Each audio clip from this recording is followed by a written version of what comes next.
விவசாயத்தை உண்மையாலுமே government job ஆக்க முடியுமா? உலகத்துக்கே சோறு போடுற விவசாயிங்க ஏன் பெரும்பாலும் ஏழைகளா இருக்காங்க?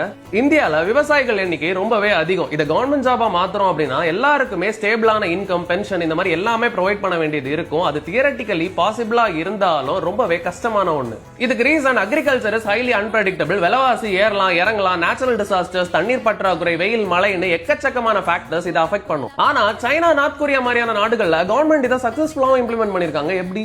நம்ம கவர்மெண்ட்னால தற்சார்பு பொருளாதாரத்தை உருவாக்க முடியும். ரா மெட்டீரியல்ஸா எல்லா இடத்துக்கும் விக்கிறதை விட பினிஷ்டு ப்ராடக்ட்ஸை கவர்மெண்டே உருவாக்க முடியும். இப்படி பண்றனால மிடில் மேனை கட் பண்ணலாம். கவர்மெண்ட்டுக்கும் ஃபார்மர்ஸுக்கும் நடுவுல வேற யாருமே இருக்க மாட்டாங்க. புரியுற மாதிரி ஒரு எக்ஸாம்பிள் சொல்லணும்னா, நீங்க வாழைகளை வச்சு அக்ரிகல்ச்சர் பண்றீங்க அப்படின்னா அதோட எண்ட் டு எண்ட் ப்ராடக்ட்ஸ், வாழையில இருந்து பயோடிகிரேடபிள் பேக்ஸ் நீங்க தயாரிக்கலாம், வாழை நார்ல இருந்து ட்ரெஸ்ஸஸ் கூட தயாரிக்கலாம். இது எல்லாத்தையுமே கவர்மெண்டே பண்ணா நல்லா இருக்கும். இந்த மாதிரிலாம் பண்ணா ஃபார்மர்ஸுக்கு ஒரு மினிமம் செக்யூரிட்டி கவர்மெண்ட் சைடுல இருந்து கொடுக்க முடியும். இத பத்திலாம் ஆல்ரெடி ஒருத்தர் பேசியிருக்காரு. ஆனா அவர் பேசினாலே என்னன்னு தெரியல. இங்க வெறும் கேலி கிண்டல் தான் பண்றாங்க. பட் நல்ல விஷயங்களை யார் சொன்னாலுமே வரவேற்கலாம்.